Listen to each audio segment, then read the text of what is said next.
Hello, everyone. I hope you're doing well. Thank you so much for taking the time to come here and spend your afternoon or morning or evening with me. There's something that has been coming up a lot in the industry and on social media, and I really just wanted to talk about that. And you can see by the title of this video, that is the phrase fake it to make it, right? Or fake it till you make it. And there's so much, I don't want to say controversy, but there's kind of torn thoughts and feelings around this phrase. And so I really just wanted to kind of dig into that a little bit and talk about what that means to me and how you can use your own discernment and judgment to decide, how do you want that to feel for you? And so my thoughts on this, fake it till you make it. Of course, I don't want anyone to be out there faking who they are and showing up in a way that is not, in alignment with who you are, your brand, your soul, your purpose, your message, your mission. These are all things that make you. This is what makes you unique to this space, whether it's a social media platform, whether it's in person. When you're, sharing your message through your business, you want to make sure that you're doing so in a true and authentic way that feels in alignment. When doing so, you can show up with more passion, more confidence. You can feel more sure of what you're saying, right? And the other thing is that when you're doing that and then you're bringing people in, you're calling people into your space, it just feels like a true, genuine, and authentic aligned connection. And the reason for that is because when you are showing up as yourself, just as you are every single day, and you're calling people in from that space, those people are also going to be in alignment with who you are as a person, right? So it's just a natural flow of energy, like an energetic exchange between yourself and all of your relationships, really. So when you're thinking in terms of business and calling in clients or team members or people into your space and your business, yes, you want to be showing up in a very true and authentic manner. You want to show up in total alignment with what you feel, what your desires are, how you wish to present yourself, how you wish to be seen by the world, but you want that to be, again, in alignment with your soul being, your soul purpose, your message and your mission here.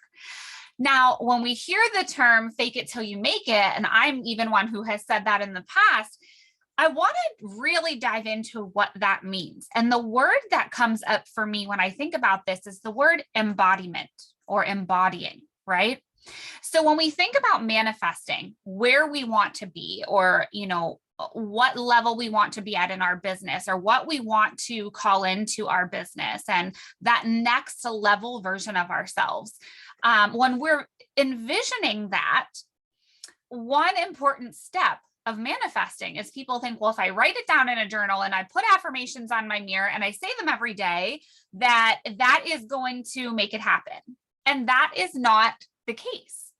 So there are several steps to manifesting. And one of those important steps is truly being able to tap into the energy of that desire, the consciousness of that desire. And in doing so, you're kind of, telling the universe, this is the way that I wish to feel. This is the energy that I wish to bring forward. But when we stay in this current state, we are telling the universe, this is how I wish to feel. This is how I, desire my life to be. So how do we kind of shift that? Embodying the energy, embodying the consciousness of that desire. So I'm just going to use an example and I'll keep referring back to that as we move through this, right? So for me, I love doing virtual group facilitating workshops, courses, programs. I love doing group sessions. However, for me, one of my greatest desires is to have a physical space, whether it be my own physical space or traveling to other areas. I am so ready to get back out into the physical world and be around people because I love sharing in others' energy, right? I feel like it just amplifies my energy and your energy. And I just love being in group settings in a physical space. I still love virtual just as much, but there's just something about sharing in that energy. So for me, I have this desire to have a place where I can welcome people in. I can bring people in. I can do group meditations. I can do group courses. I can do group workshops, rituals, things like that in this location. And so when I am thinking of this, I am not just writing down that I will have a physical location. So the definition of embodiment is the representation or expression of something, thought, feeling in a tangible and visible form. So how am I going to embody the consciousness of this physical space? You know, I don't want to fake it and say I have a physical space, right? I don't want to do that. But what I would like to do is I would like to continue doing group sessions here virtually, right? Where I'm sharing in that energy. Something else I may do is I'm constantly looking for locations that are available in my area. I'm constantly looking at different rental spaces or buildings for sale just to find what, you know, feels in alignment for me. I may go out and tour them and visit them, and I can see what it looks like, right? And I have a whiteboard that I like to draw things out and map things out. Part of my experience is going to be to have a small shopping space, right? A small retail space in the front of that. And so with that, I will, of course, need to have items to sell, right? So what I'm doing is here and there, I'm accumulating things from my online boutique that I'm reserving for my physical space. And all of these things are me embodying the consciousness of this space is coming, right? So when we're embodying that energy, I'll give you another example. If you wish, let's say I work with a lot of women in network marketing. As you know, I am a leader of a network marketing company. So as I'm working with men and women in that space, I'm telling them, how would it feel to already have the level of success that you are working towards? How would it feel to have already accomplished that goal? So when we meditate or we drop into that feeling, we're not tapping into the way it feels right now, where we're running through desperation, or we're you know, processing all of this through a space of lack and not having. We want to tap into this feeling of having. And so I will say, you know, whether you have a team of one or you have a team of 1,000, you want to show up for yourself, for this team, for your social media platforms, for your company, as if you already have what it is that you're working towards. We all know the saying, dress for the job you want, right? Growing up, we may have heard that phrase.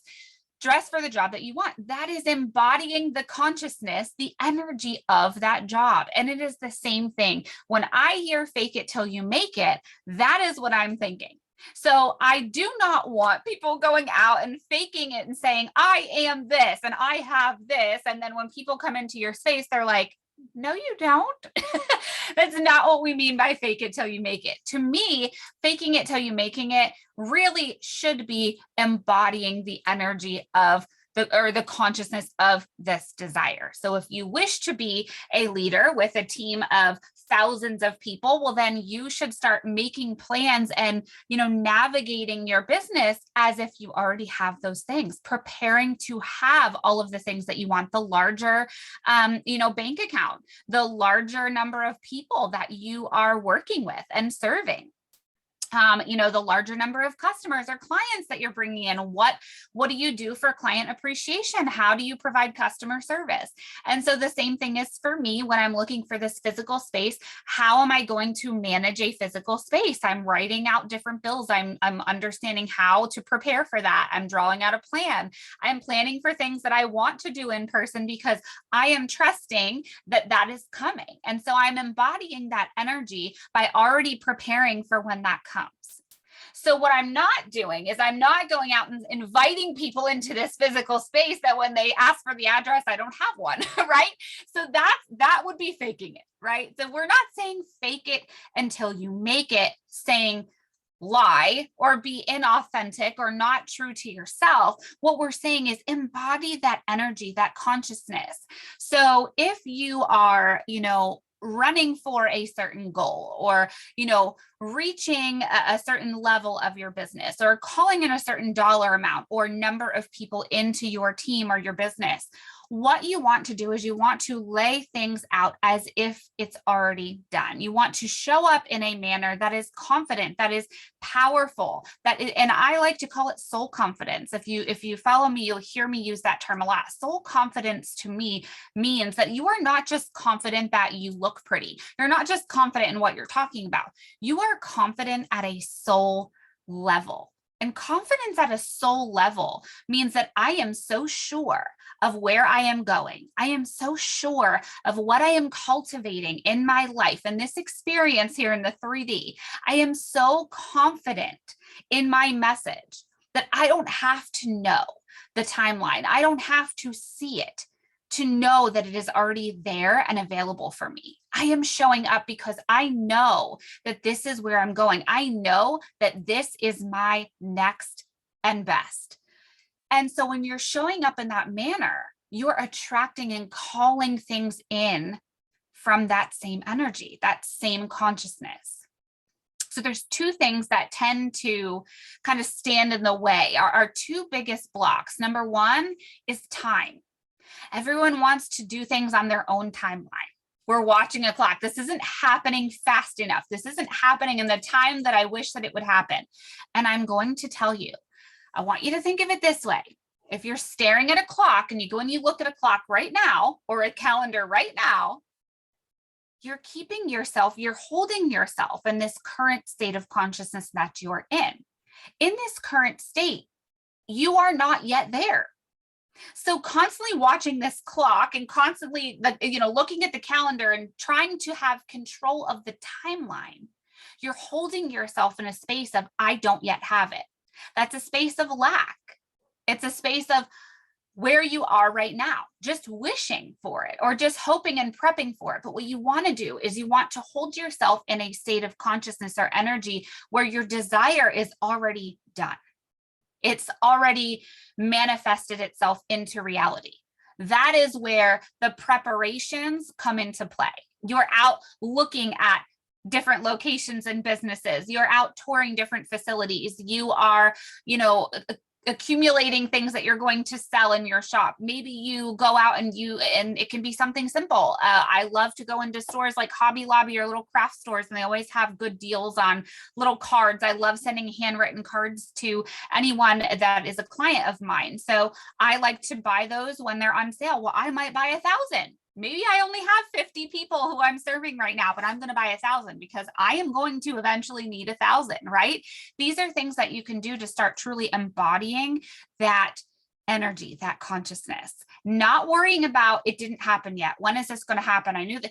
The more that you embody that, the more it acts as a catalyst to get you there much faster. It's an accelerator to get you to that point. That's quantum leaping. That's quantum jumping into that timeline. The other thing that stands in our way is fear. And again, this is coming from a place of lack. The fear is, it hasn't happened yet. I don't think it's going to happen. The fear is, what if it does happen too quickly? Then I won't know what to do. But I do want this.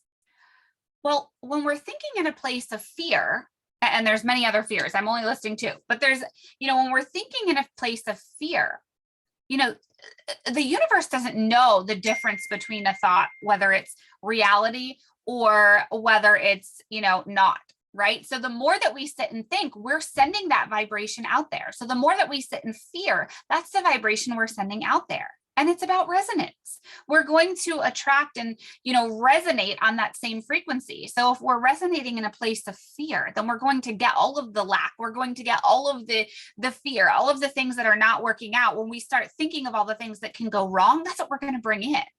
That's what we're resonating with. But when we start planning with faith, an unshakable, solid belief and faith that this is available, this is on its way to me, it is available to me, I am on my way to it, and we release those fears and we release those blocks, again, that's another accelerator. It's a catalyst to get you to that space much quicker. So one way, I'm going to give you one tip to speed this up and kind of flip that switch where you can switch over into this confidence, this soul confidence, trusting in the divine plan, holding on to an unshakable belief that you do have the power to manifest your desires. You do have the ability to release these blocks and make things happen.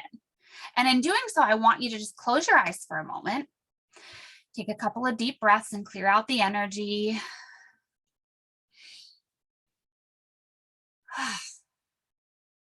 Okay. And I want you to think about something that you have prayed for in the past or that you've manifested. It doesn't matter the terminology that you use. I want you to think about this and think of something that you have already manifested. Think of a prayer that has already been answered for you, a dream or a desire that you have had that has already come true. It can be the littlest thing. I want you to think about that. And I want you to think about and feel that sense of relief, that sense of achievement or accomplishment, excitement when it was already done. You didn't think about, gosh, that took 6 days and 4 hours and 37 minutes, or 6 years and 4 months and 37 days. We don't think about that. In that moment, we focus on how excited we are, how relieved we are, the sense of accomplishment, achievement. Those are the feelings to tap into. And anytime that you have the slightest doubt or the slightest frustration or the slightest sense of defeat pop up, think about this feeling right here. Remind yourself, I am a powerful manifester. I do hold the power inside of me to co-create my desires with the universe from a soul level because it's already been done. I've already done it before. I can do it again. And trusting in divine timing. I will leave you with this. I'll tell you a short story. I was looking for a physical location about 2 years ago now. Right before, as many of you know, depending on the timing that you're watching this video, there was a pandemic. Exactly 1 month before the pandemic hit, I toured an open facility that was absolutely perfect for what I was looking for. It was absolutely perfect. The numbers were perfect. The space was perfect. It had beautiful open windows upstairs. It was beautiful for a yoga classroom or group meditations. There was beautiful outdoor space for the summertime and the warmer months where I want to do outdoor things. Absolutely perfect. And something just told me, just not yet. And I just didn't move forward with it. And slowly over time, things just weren't aligning for me. And exactly 1 month later, the pandemic hit our country, where things were completely shut down. Places like that would not have been allowed to be open. And that whole year, my very first month into business, probably before I would have even been able to have a grand opening, I would have had to shut down already. Now I would have been locked into this rent, locked into this, business, and having to pay all of these bills to keep it going. But we're now 2 years into this pandemic, right? Things are much better now and reopening, but it keeps fluctuating. And so for the last 2 years, I would have only been 1 month into that business and no way to sustain it. So when I talk about divine timing and divine plan, this is where I want to go back to that fear of time or that block of time and watching the clock and wishing that it was happening now. We want it now. We want it sooner. But we have to remember that sometimes the divine plan is in place for a reason. That divine timeline is in place for a reason. Now I'm grateful that that did not work out when I wanted it to. My physical 3D self wanted it to. The ego wanted it right now, right? But the soul understands now why it was not the right time. I was not in a place where I could have sustained a business for 2 years without being able to be open. So my excitement and my desire didn't change. That didn't leave. My faith that it will come, that didn't leave. That's unshakable. So trusting in the divine timing of things and understanding that although I want this and I can't have it right this minute, doesn't mean that my desire should change. It doesn't mean that I should give up. It doesn't mean that I should just quit on this. It means that I need to trust. I need to dig even deeper and get even more rooted in my faith and in that desire and in that consciousness and in that energy. And I need to just truly continue to embody that. And I found out recently that that space is still available. And so when I found that out, the ego was very quick to go, let me go get it. But the soul reminded me, okay, soften into this, surrender to this, energy that you're feeling right now, feel through it, sure, but don't react from emotion. Don't react from that quick, I want it right now. Trust that when things settle down, things do fully and completely reopen. And when you are truly ready to do this, that if that is the space that is meant for you, it will still be there. And so although it's available right now, I did not jump. I did not ask to go see it again. I did not really quickly grab the contract, none of that, because a lot of things have unfolded over these last 2 years that have made me think maybe that's not the space for me. Maybe there is something better that is coming. Now I'm thinking, hey, when I'm ready, there may be a space that maybe costs less or is bigger or has the perfect room for this or that, and just trusting that as this all unfolds, it is going to unfold exactly as it is meant to. And that is truly embodying the consciousness or the energy of that desire. That, my friends, is how you fake it until you make it, is by trusting that it is already done. So when we hear the term fake it till you make it, if you hear that in a training or you hear that from a friend or a mentor, take it as you wish. But this is how I translate that message, is truly just embodying the energy or the consciousness of that desire, dressing for the job that you want. I hope that this was helpful, friends. Thank you so much for spending your time with me. I hope to talk to y'all soon.